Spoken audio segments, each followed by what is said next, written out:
I arrive at Minot State University in Minot with the hope that my privileged background and my education from a distant land will be welcomed like a fine work of art. I have traveled from an ex-Soviet country where literature was treasured, and I bring that same reverence to my studies. The first assault comes at the moment. I seek a place to park my vehicle. I pay $50 for a pass that promises a space, yet the lot is barren and empty spots are as rare as snow in summer. I am forced onto the campus in a frantic search, and finally I am forced to park illegally. I receive a $15 ticket for a violation that I could not avoid. This financial penalty is a trivial loss of money, but it represents a deeper failure of the institution to provide basic infrastructure for its students. The university claims renovation, but cannot allocate resources to a functional parking area, and this disregard shows a lack of respect for the students who pay tuition. I step into the dining hall and am greeted by a smell of stale oil and wilted lettuce.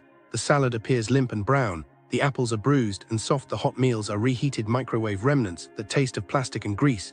The temperature of the food is either scalding or icy. The presentation is uninviting. The purpose of a dining hall is to nourish the body and uplift the spirit. The failure to provide fresh, appetizing nutrition leaves me feeling drained and demoralized. This neglect of basic health standards reflects a cost-cutting mentality that sacrifices student well-being for profit. My next encounter is with the administrative office, where I request my transcript. After months of awaiting it, the staff mishandle my paperwork and lose my records not once but twice. The loss of an official document creates delays in applications and potential loss of employment opportunities. This error is a clear indicator of incompetence and lack of accountability.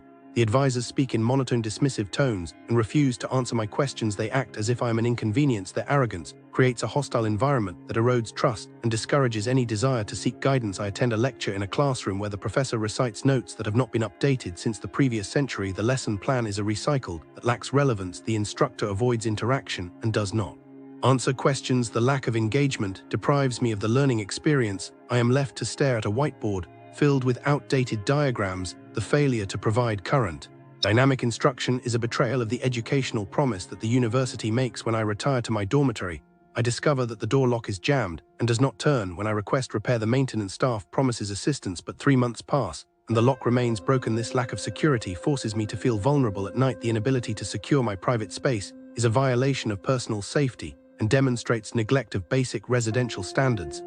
Campus Wi-Fi flickers on and off like a dying candle. The signal drops during online class meetings, causing me to miss critical discussions and assignments. The intermittent connectivity undermines my ability to participate fully in digital learning and adds unnecessary stress. The root cause is clearly insufficient investment in essential technology infrastructure. I seek assistance from the International Student Office and am met with cold indifference. The coordinators impose arbitrary rules that ignore federal protections for international scholars. They make my life difficult with endless paperwork and unexplained delays. The hostile treatment of foreign students reveals an institutional bias and a failure to uphold legal responsibilities. The emotional toll of feeling unwelcome is profound and discourages cultural exchange. Throughout my time, I encounter a pattern of condescension from a senior administrator who seems to view students as inferior.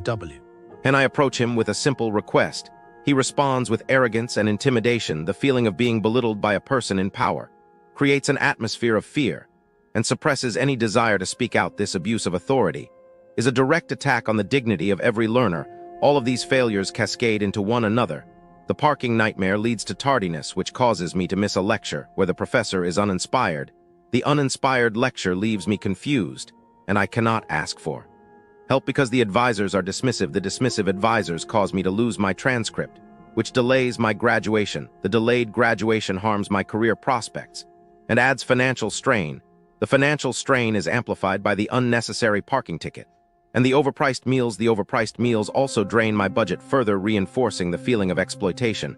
I write these words not merely to complain, but to expose the systemic decay that plagues Minot State University. My voice is a lantern in the darkness that seeks to guide others away from this broken promise. I invite those who have suffered a similar fate to share their stories and to stand together against this neglect.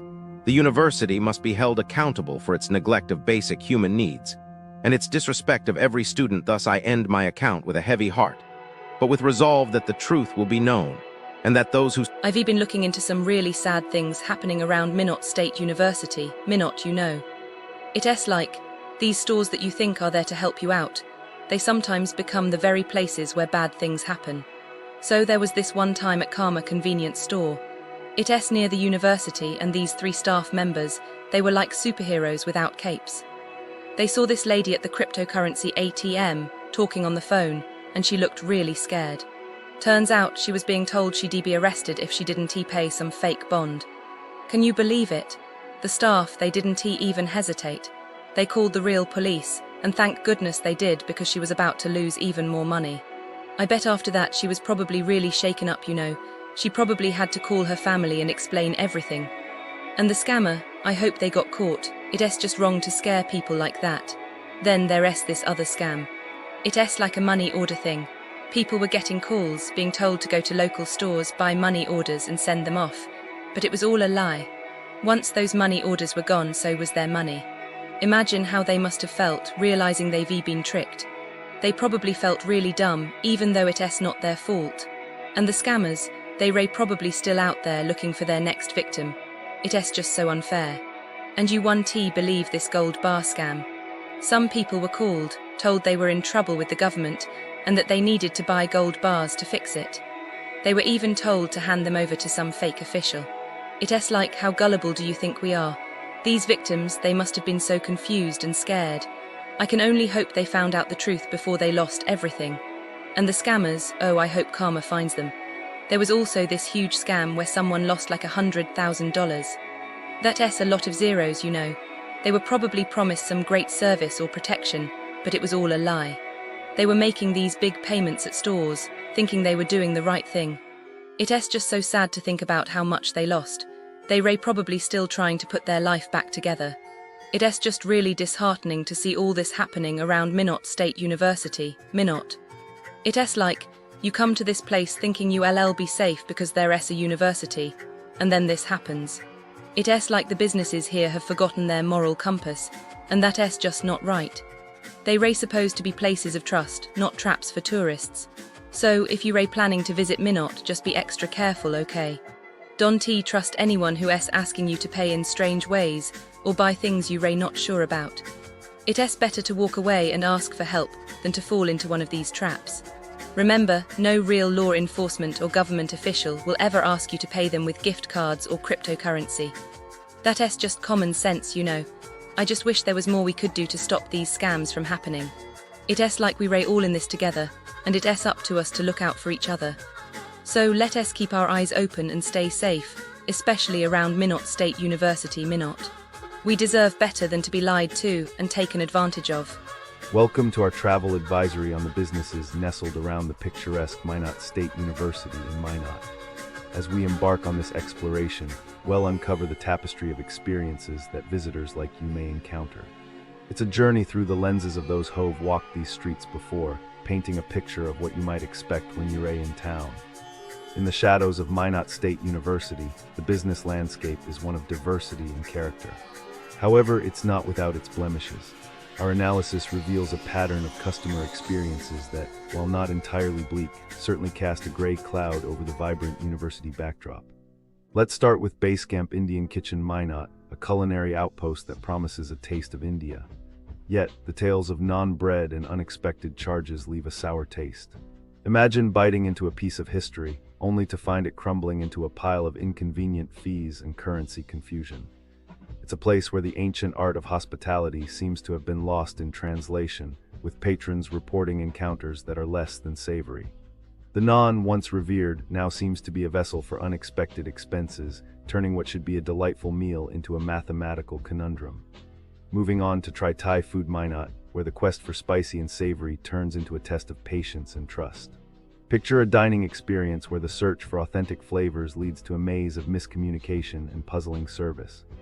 The food, which should be the star of the show, finds itself upstaged by a cast of service missteps, from a lack of utensils to the drama of dishonesty. It's a culinary theater where the patrons are left wondering if the main course will be served with a side of sincerity.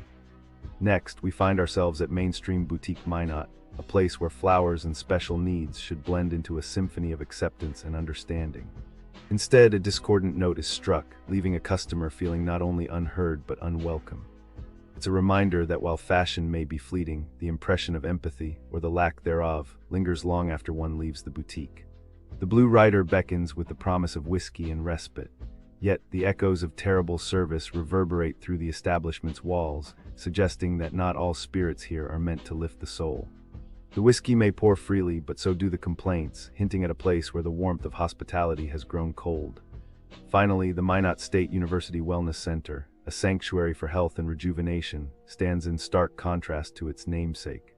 Here, the pursuit of wellness is marred by the weight of staff grievances and peculiar operating hours.